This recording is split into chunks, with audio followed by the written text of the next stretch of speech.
And thank you very much for attending this MENA Brain Week in Rwanda. I am Chantal Kanyabutembo. I'm also an epileptic patient. I was an epileptic patient based in Rwanda since my age of 11.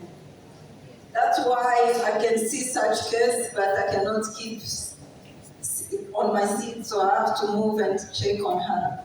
So, fortunately, today I brought to you this network of the Middle East, the MENA Brain Week. And today we are here to teach about the stigmatization associated to the HIV. And thank you very much for your time. And I will thank also the League of the Middle East, also the USA, Professor Christian Long, and others who attended traveling far, like the gentleman includes the patient Valanta Diego from Kenya, and she's a member also of the Epilepsy Alliance Africa. Let's start now.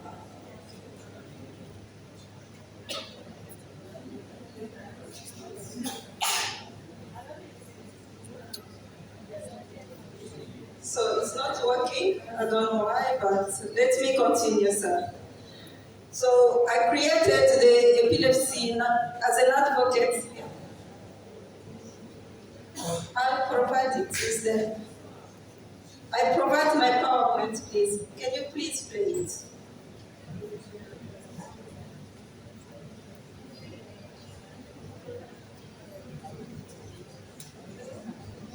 So as a patient with epilepsy in Rwanda, that time was after the war, and we came out of the genocide, and we have got less neurologists. And the one who went in Senate, the one who helped us was a doctor who was practicing as a general practitioner doctor. But he saved for life is a Dr. Gasasira, and also a nurse specialist called Dr. Rutaka, but we call him a doctor because he solves so many cases. And thanks for them because they are resting in peace, but they are the good doctors of Rwanda at the beginning of the RPF to come into the country.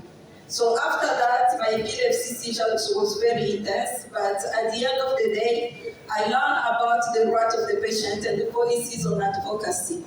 Then I created a network of the volunteers in Western Province of Rwanda, and that network of the doctors and the patients, we work together and we create what we call the Global Epilepsy Connection, which has got in each district hospital the cooperative group program. So, end of the day, we found that the prevalence of the epilepsy in Rwanda was above even 6%. It was very, very high, and we found the way to decrease it. Then we decentralized the drug, but regarding the stigmatization, many patients could not agree that they have epilepsy because that was affecting their life regarding the barriers of marriage and also how they can be accepted in the communities. And thanks today, I'm sitting and stand up in front of everyone. Despite my presentation is not show up, I don't know why. But let's continue. We created also a model in Rwanda which is very effective.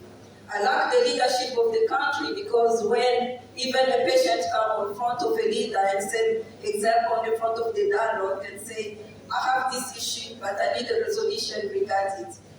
Then they took in consideration such adoption, and I think also for the MENA Brain Week, they will adopt these policies of bridging with the Middle East professors, the researchers from the USA to improve the misdiagnosis of the patient. But actually what we do regarding stigmatization in Rwanda, we did a regulation to protect the patient. No one can laugh against this woman. Otherwise the police will take them to the question chambers, and they may have even 2 years sentence.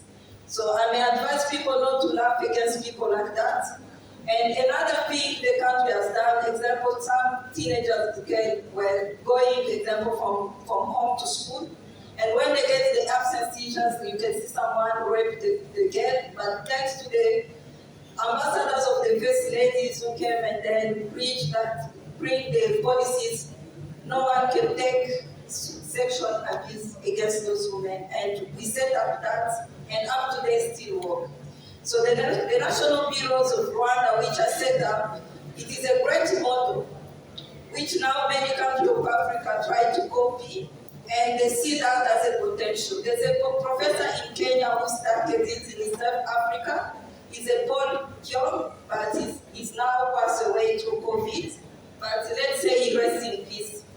But what he has done, the constitution he has done, has already also helped other African countries. Example mine, I learned it from the Thailand, is about the work of Dr. Najib in the Federation of Morocco. Thank you, Dr. Najib, for your great work. So, regarding Epilepsy Alliance Africa, after me implementing the National Bureau of Rwanda, each patient who was selected, and they have got also the right to have also the SDG program. The SDG program to improve the income of the patient. You cannot consume the drug without the right food, and you know that the side effect of the sodium valproate includes even levetiracetam, you need energy drinks. So for that, we secure the income wealth of the patient as a social workers, and that leads to a very dynamic place where even patients with HIV, with the resistance of the drug, of the anti-epileptic drug, were coming to ask us how they can get free. And we refer all those cases to the telemedicine of Dr. Najib and other doctors in the Fellowship of the Eastern Mediterranean and the Europe, America, and that fellowship has saved so many children, even adults. And for me, what I need to say, I need to give the advice to the youth. Don't rush for the relationship. You need to be careful for the HIV. HIV is an infection and other STD like a syphilis. They can go to your brain, inflame your brain, and you can have so many lesions and then have abscess. And seizures is not only the clonic seizures. There is so many types of seizures, and those seizures are treated differently. Now, I want to thank God because even having a parent who accepts you is a great privilege of life, and that removes the stigmatization of other people in the societies. And the way you stand up with the confidence in front of people, explain about neurologic disease. Sometimes they ask, did you have it? You say, yes, I've got it. You don't need to hide the face of the patient. The legislation sometimes they hide the face of the patient, and I think we need to remove it on politics side. Patients need to speak it and accept their own problem, but that does not remove a problem to the patient. If someone laughs against that patient, we need to report it to the police because epilepsy is not a contagious disease. And there's no need of people think that I will hurt, then people will accept me. That is not helping the communities. Next step I can speak is about how us as Epilepsy Alliance Africa, we started from Bangkok, meeting with Dr. Najib, and we found a huge gap on non-communicable disease linked with epilepsy. Like in Rwanda, we have a 54% of people suffering among brain disease. We have epilepsy 54%. But we have also a universal care, which is for patients, which is a very good program the Rwanda has adopted. And we need to thank the first ladies of the country, others who implement them, include other ministers, doctors. We need to say, thanks the Lord. Like now in Rwanda, you can see that program was also bought in Central African Republic called the Stop Center. And it's Rwanda which supplied the anti-epileptic there. For me, what I say, stigmatization, we need to start by the non-stakeholder and the patient. We need to make them strong and bond with the communities and showcases. And those patients are the ones who strive hard for other people to have legitimacy in their own work. So actually today, in 2019, I've been elected as an ELAS for subsidiary leadership of East Africa. And that's the way I developed the public health relationship upon the point where, by respect to everyone who came here, I thank you a lot because you have done a lot for Africa. Integrate and transferring your knowledge to Africa. It is an amazing job. We don't know how much to pay you. Because the example of Dr. Lucrezia, so many women who receive Veritas in Rwanda start to develop side effects where they start to feel agitated, they don't want to remain on it.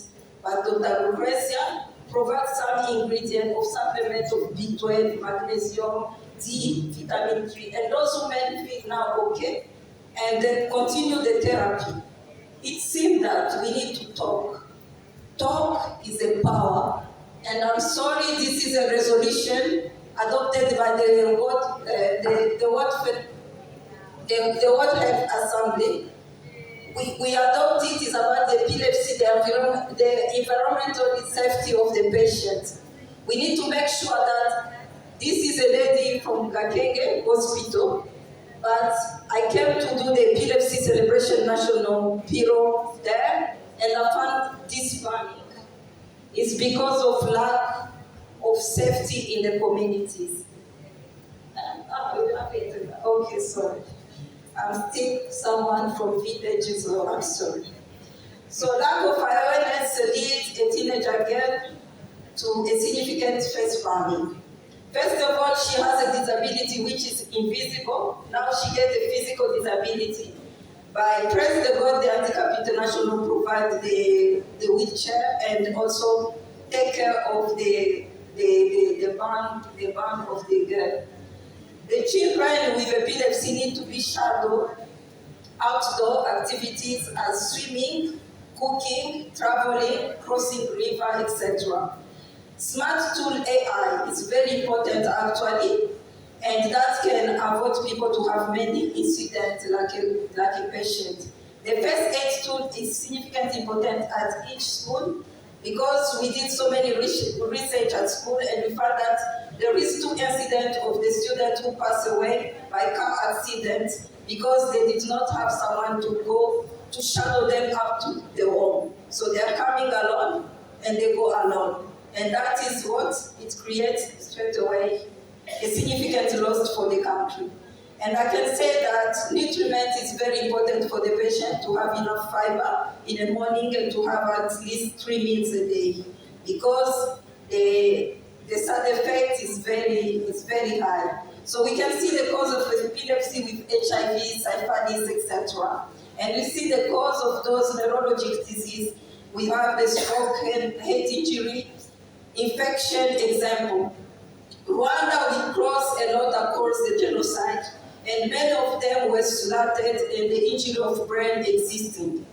And what we did with the MOH in the past, we introduced the C-section, and that helped us to reduce the prevalence a bit, but we are still working on training the midwife of Rwanda how to take care of a woman with epilepsy, other anti-epileptic drugs. So I have to do very fast. It's finished. They cut me off, but I tried to show the name of the epilepsy, the narrative we did for the Alliance of Africa, and then that we did a research regarding those names. Can I show it, please? Can I show it, please? 1 second only. It's okay? It's finished? I'm sorry, let me just say the last sentence. Thank you for all who are doing the great job by adopting the initiative of the Ibuzima, which is a telemedicine in Rwanda. We can visit that center, and that center accommodates the non-communicable disease to the CDC program, the post-traumatic disease, and other generative disease, but we congratulate also the MOH of Rwanda, the other NGO like a Partner in Life. What I like about Partner in Life, we need to clap about the CO19. Because by bringing the patient alive with the burning, it shows that she's not stigmatized anyone. And we need to stand today on Sunday, come to play the footstep mark for all patients across the globe, because everyone came from different places. We need to mark the life of those who pass away, who are alive, and we have even more than 50 million with many viral disease actually. We have more than 50 million of patients across the globe. In the continent of Africa, we have 10 million. And how are we undertake the 10 million without enough doctors? That's why Rwanda increased the expertise of the 4x4 program, increasing number of researchers and increasing number of care primary practitioners. We are coming here to set up the neurology societies of Rwanda. This program will not end by just saying thank you enough, but we are coming now for another step, and thank you so much for your time.